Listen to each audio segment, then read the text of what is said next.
are brought by the circumcisers, the old women like you mentioned. So since it is a cultural thing, they attach so much values to the instrument they use. So the instrument used in cutting your mother or your elder sister could be the same instrument they want to use to cut you. And these instruments are very revered in the community. They are kept in certain areas. So when these old women come, they bring these very crude, rusty knives.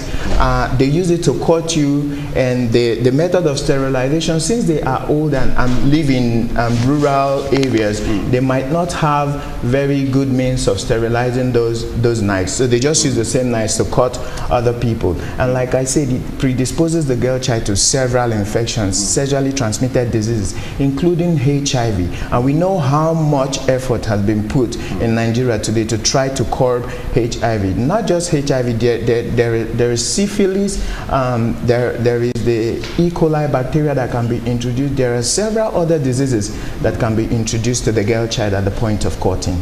Okay, now let me get back to you away from health issues now.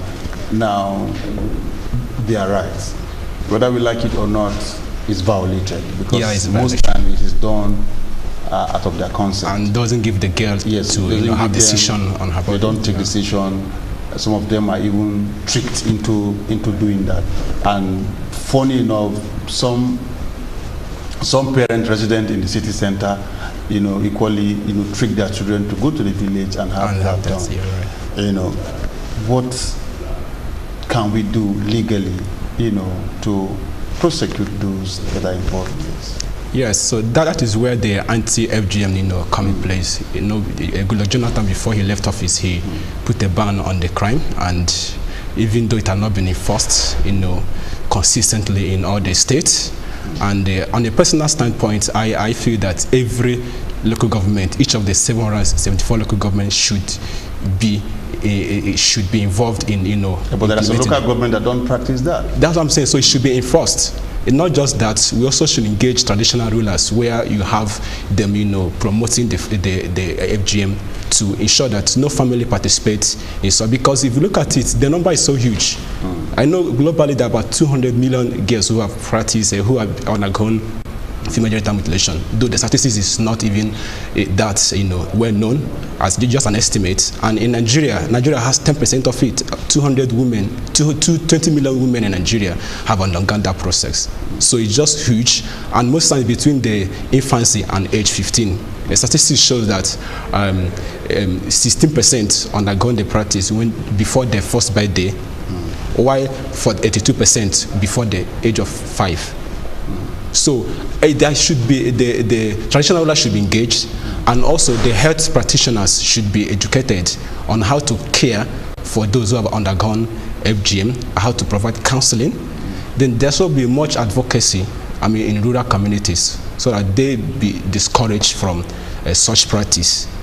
Yes. If you are bringing the traditional rulers into this, what is the possibility that they will want to support you when, of course, when you look at tradition, they are elected, or the mantle leadership is given to them to ensure that the custom and tradition of the place is maintained?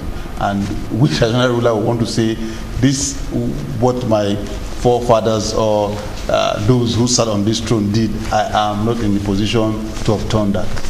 Yeah, well, it's just to let them know, because it's just part of education to equip them with basic information that to make them realize the consequences of female genital mutilation and how they can be part of it, because it has been nationally banned.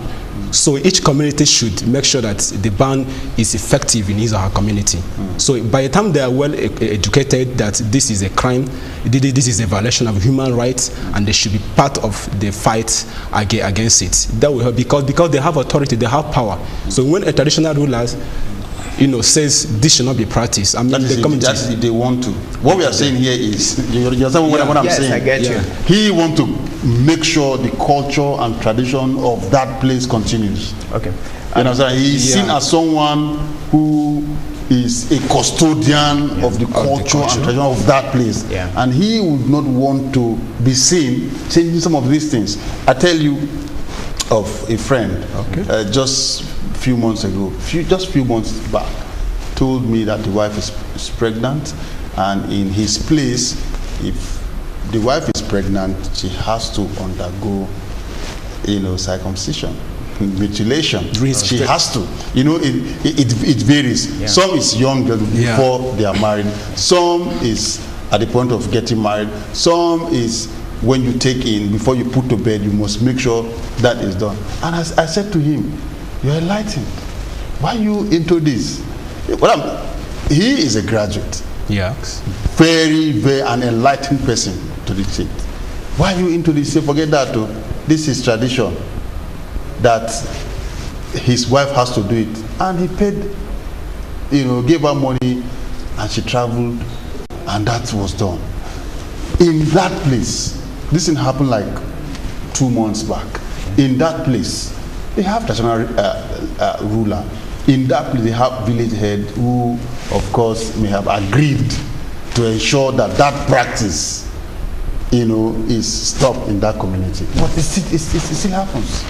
Okay. Yeah, it still happens. That's what I'm saying. I mean, there is possibility in getting traditional rulers involved. In fact, one of our projects this year is in Imo State is to train some traditional rulers and other stakeholders on the effect or the consequences of female genital mutilation and why it should be stopped. It's all about sensitizing them and educating them. Some of them don't know the consequences. So if they are aware of the consequences, let me tell you, they will agree to implement the ban in their community. Okay, yes.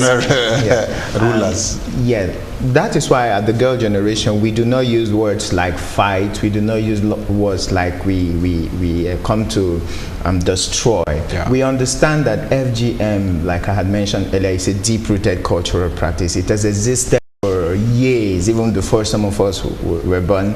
We understand that changing it immediately might be difficult, which is why we engage the strategy of social change communication. Yeah. The traditional rulers are gatekeepers, they are custodians of the culture, so we try to engage them, have positive discussions, so we can speak to the motivations behind the practice itself. This motivation will try to address the personal and social norms promoting female genital mutilation by rolling out facts, by rolling out figures, and by explaining and by sharing personal stories of girls who have been circumcised, who now have complications later on in life. These traditional rulers can understand that yes, this is our tradition, but it is very harmful rather than useful. Yeah. The gains we assume to be gotten from female genital mutilation is less, way lesser compared to the disadvantages. So we have to end this practice.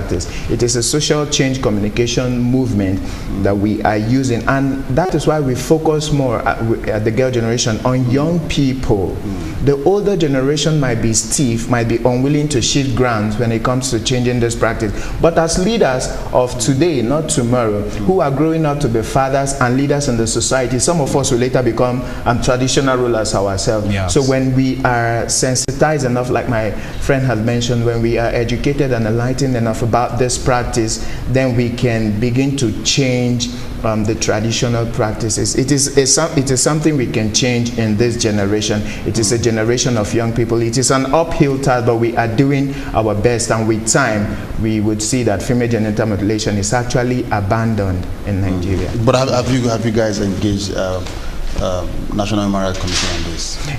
Yeah, not just the National Human Rights Commission. It is a rights issue. Female genital mutilation is a right issue. But like you mentioned, there is an existing law, the Violence Against Persons Prohibitions Act of 2015, actually stated expressly that all people, everyone involved or seen to be aiding in the process of female genital mutilation is liable to prosecution, and there is a jail term attached to it, and also the option of a fine. The problem we have in Nigeria, the law actually is existent in Abuja for obvious reasons, but in other states the law has not been domesticated. In some states that have actually spoken up about the law, they just formulate the law and drop it on the shelves. We do not want that. We want to see prosecution of defaulters. We want to see people tried. We want to see people sentenced. We want to see people set as examples so that people in the rural communities and others in the society can actually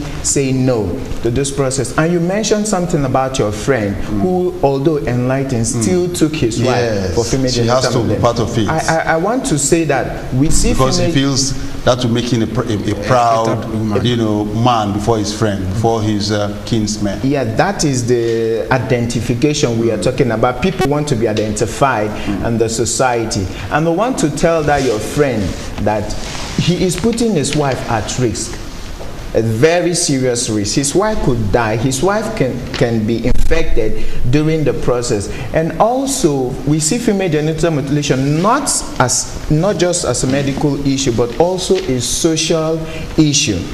The sin for him, he might see female genital mutilation as a medical issue, aside seeing it as an issue that would make him a proud man, a proud husband, a proud father. But the medical complications has pushed many to go for medicalization of female genital mutilation. That is, instead of taking their children or their daughters or their wife back to the village to be circumcised, to be mutilated rather, they prefer to take their girls to the hospitals, yeah, to pass through the same process. Yes, to pass through the same process. And of course, you have skilled health workers that will be willing to do that. We have skilled health workers, but at that point, it becomes a right issue. You are infringing on the rights of the girl, on the rights of the woman. Female genital mutilation should not be done for whatever reason. It is unacceptable. It is an issue of inequality. It's an issue of injustice. It is an issue of trampling on the rights of the girl child. It should not be done, and there should be no medicalization of the practice. Every girl is born complete. Every girl is born the way she should be born. So no cutting, no mutilation would make her either better or more important. Now, who enforces that right? Like you said, it's captured in one of the acts, 2015, Violence Against Women. Violence of the VAP Act 2015. 2015. Yeah. Now, the issue is ensuring that this really works. The issue is ensuring that people comply to them. Who ensures that? That is where we have the law enforcement agents. We have the police. We have laws guiding every organization, like hospitals. From the hierarchy and the hospitals, you can put down laws that say any of our staff, any of our medical doctors or health or nurses who perform this practice would be discharged from duty. We also have... That is from the medical center point of view. Yes. What about the traditional? When we are able to reach the traditional leaders, they can also make policies. They too are policy makers in their own right, because in their communities they are seen as leaders. So they can also make policies in their communities that whoever does female genital mutilation would be liable or would undergo such punishment. And we have reached out to even the circumcisers tradition and the circumcisers practitioners of Nigeria. They have a body. They have a body, surprisingly. We have reached out to them and spoken to them, and we have gotten positive feedback from them. They are now serving as our front runners in speaking against the practice, because they are able to reach their members and also tell their members who most times are not aware of the existing VAP Act. So when they know that there is a law banning this practice, some of them pull out. We do not want to get involved with these government laws. We don't want to rub issues with the government. You know, the issue with some of these acts is at times you just discover that it is there, an age-long, what do you call it now? Practice. And not the practice now, the law against that practice. You just discover that it's an age-long thing, but it's really not working. Which comes to the issue, which brings us to the issue of domestication. Like I said, the law already exists since 2015. We are saying the same thing. Which is why I'll keep on saying, who enforces that, those who violate the law are brought to book? I just gave you an instance of someone who ensured that his wife passed through that process just few months back. Okay. And the law has been in existence since 2 years ago. you understand? Yes. And this, of course, it is done in secret, but it is not possible for people around that area to pretend that they don't know that such, practice was done. So the issue, the point here is that who reports? Thank you. Let me add before my colleagues. Before my colleagues. Okay. Female genital mutilation, even up to this point, is regarded as a taboo subject. People know that it happened, but nobody wants to talk about it. That is the problem. If they are able to speak against it, if we have parents who are willing to speak against this practice, then they can report. Even when, because some parents, they are not aware that their children have been mutilated or are to be mutilated. We have fathers, we have spoken to fathers who say that they are not aware if their daughters have been mutilated. When we speak to the daughter, they say, yeah, they have been mutilated. Who mutilated you? They say their mother took them to the village when they went for holidays, or why their father went to work or somewhere, that their mother invited someone to the house who performed the practice on them. When we have people who are enlightened enough and willing to break free from that taboo nature of the subject, then we can begin to report to law enforcement agencies, and our policymakers can formulate more stiff or severe policies that would help tackle the issue. But reporting the subject to the law enforcement agents is key.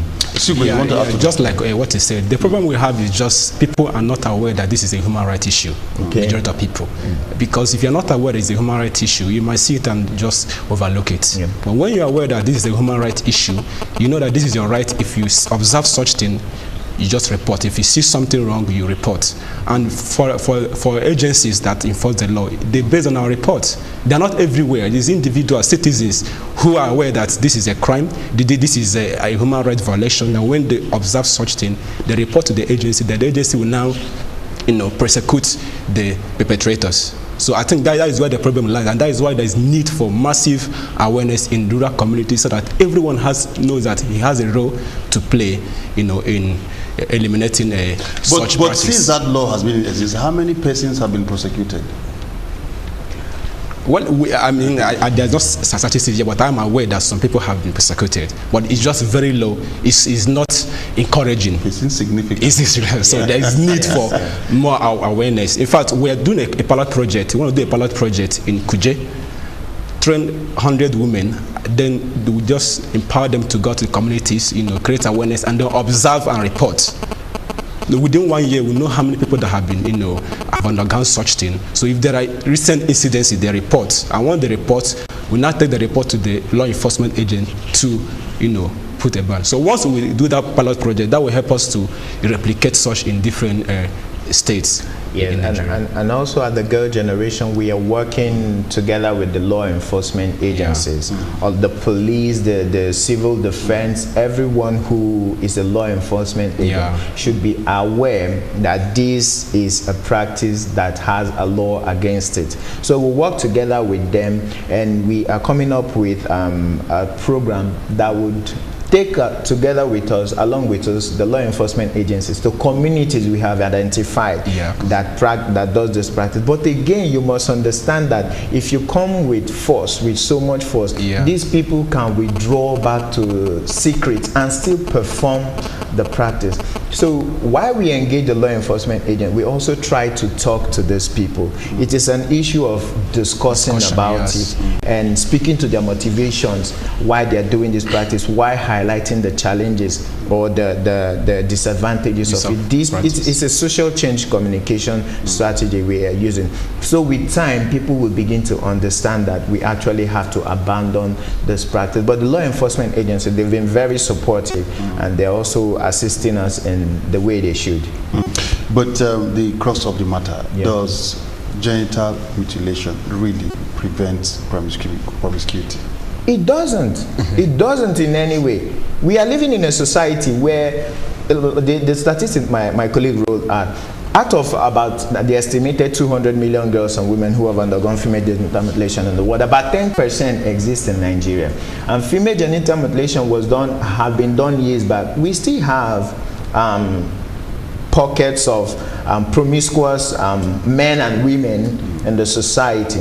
So it has in no way reduced promiscuity in this. We have had cases of teenage pregnancy all over in the south and the north and the east and the west. We've had cases of sexually transmitted infection all over. We have had, in fact, it is just an issue of dominance and inequality, injustice to the girl child, and a human rights issue. It has not in any way reduced promiscuity. Ironically, yeah. So let me like what you said. I mean, there is no evidence that girls who have undergone FGM, yes, you know, are more better, yes, you know, at home. There is no evidence. So this is just a baseless practice. It doesn't have a base at all. No fact, no evidence to show that FGM, you know, increases premarital virginity and increase marital fidelity. I mean, it's just a way of trying to, you know, deceive or convince the family. I happened to attend a seminar on this, and what I got from several, you know, speakers is that it even made them to be promiscuous. Yeah. No, I don't know. Did you agree? Let me explain that. You know, for some cultures, what is actually cut from the girl's body, I don't know if I can mention that. Yeah, why not? Yeah. Let's educate our viewers. It's the clitoris. Yes. And we know that the clitoris is the most sensitive part of the female genital organ. It is a part that leads to sexual satisfaction when stimulated. It's the pleasure zone. Yes. Is there, some people call it the pleasure zone, some people call it the G-spot. Now, when you think that you want to call promiscuity by cutting that, you are actually making the girl child not to be satisfied sexually when she gets to maturity and begin to have sexual experience. So she feels that there is a problem with her. The psychological trauma, the stress, the depression associated with that is so much. She begins to feel that she has an internal problem. Why are other people talking about sexual satisfaction and I cannot experience it? So she begins to, she wants to try a different, yes, man. Okay, maybe this man is not performing enough. Let me try the other man. And she realizes that this other man is not performing enough. Okay, it could be the next one. So what you are actually trying to avoid, you are promoting. Encouraging that. And the traditions are not seeing it that way. They think that they are helping curb promiscuity, while in essence they are helping to promote promiscuity. Yes. You want to add? Yeah, I mean, I really support what he said. Like I said, it's just baseless. I mean, it doesn't have. There's no evidence to show that, you know, it reduces promiscuity. I mean, it's not. So can we ever stop that? We can stop female genital mutilation. We can actually speak to the motivations of people behind the practice so that they can begin to abandon the process. It is a gradual task. Yes, it is a gradual process, and with time we know that we will achieve it, but that is why we are starting with the young people of today. The Sustainable Development Goals have a specific target to address female genital mutilation, and the Sustainable Development Goal is looking at a time frame of 2030. So in 13 years from now, we are saying that we can actually push as a movement for the abandonment of female genital mutilation. In 13 years' time, I should be a leader somewhere. Yes. So I should be able to speak or be a member of decision-making bodies that will speak against the process of female genital mutilation. I would not cut my daughter. I would not encourage my sisters to be cut. I would not encourage the friends of my sisters. The friends or the sisters of my friends rather to be cut. So I am enlightening. The children of your friends, the daughters of your friends. The daughter, yes, of course. I will speak to my friends not to encourage their daughters to be cut. So if I can, and if he knows that you are one man who is against that, he may not even tell you when he's going to do that. No, I should speak with him in our regular discussion, and he should be well enlightened. So when we have young people of today who are enlightened enough to speak against the practice, then in a few years' time we would abandon the practice. Nobody will want to get his daughter or wife involved when you know the complications or the disadvantage of the whole process. The way out of this. Well, like my colleague has said, is engaging stakeholders. But the three major things we need to do is the health practitioners should be educated on how to provide healthcare services or medical services to those who have experienced FGM, and also provide counseling. And also women who go for prenatal and antenatal care should also be sensitized and educated not to participate in such thing. There also should be much advocacy.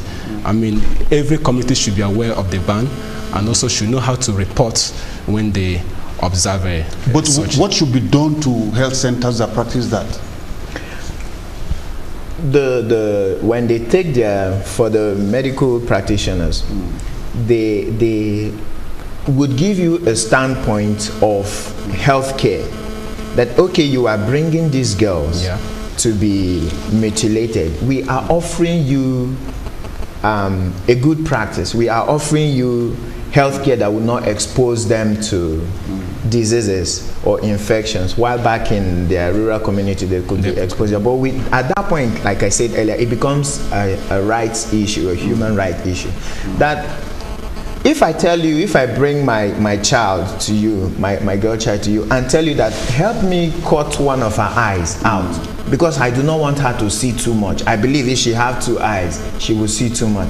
You as a health practitioner, you must ask questions, because they took their Hippocratic oath and they have vowed to protect the health of every human, the health and well-being of every person in the society. They should ask questions, see the reason behind why such girls are brought to their hospitals, and then advise the parents that this thing we are doing, they are well educated, they should explain to the parents that this thing would make complications arise for this child in later time. It could lead to infertility, it could lead to cyst formation, it could lead to urinary tract and reproductive tract infections and destruction of some part of the female reproductive system. So they should speak. It's just that some people, especially the quacks who are looking for easy money, do these things so they can collect easy money and make. That is just it. But good professionals actually do not involve themselves in such. Okay, I must thank you all for coming on the show. Thank you. We have been looking at World Zero Tolerance Day against female genital mutilation. Of course, it does terrible harm than good. If you're thinking that when you remove the clitoris, the pleasure zone of the woman, it will stop her from promiscuity, wow, that even increases it, and it can lead to so many implications, infection, infertility, and so many others. So the need for everyone to come together and fight this very dangerous practice. My guest has been Joseph Usuigwe, Executive Director, Debatop Center for Africa Development. Thanks for coming. And Namdi Eseme, member, the Girl Generation Youth Anti-Female Genital Mutilation Network. Thank you for having me. Thank you for coming. Thank you. Okay, we'll take a quick break now. When we return, the program continues. Stay with us. As you wake up in the morning, the first thing in the mind is knowing what is going on around you. Follow and get an up-to-date analysis on issues on governance, politics, economy, among many other current and burning issues in both local and foreign scenes. God being God, and I tell you, we don't lie. We shall know who the party chairman is. You need to know the strength of the Nigerian army. And you need to know the history of the Nigerian army, and you need to know the personality, especially when it comes to credible leadership of the Nigerian army. On ITV's Breakfast Show, this morning on ITV, showing from Mondays to Thursdays at this time.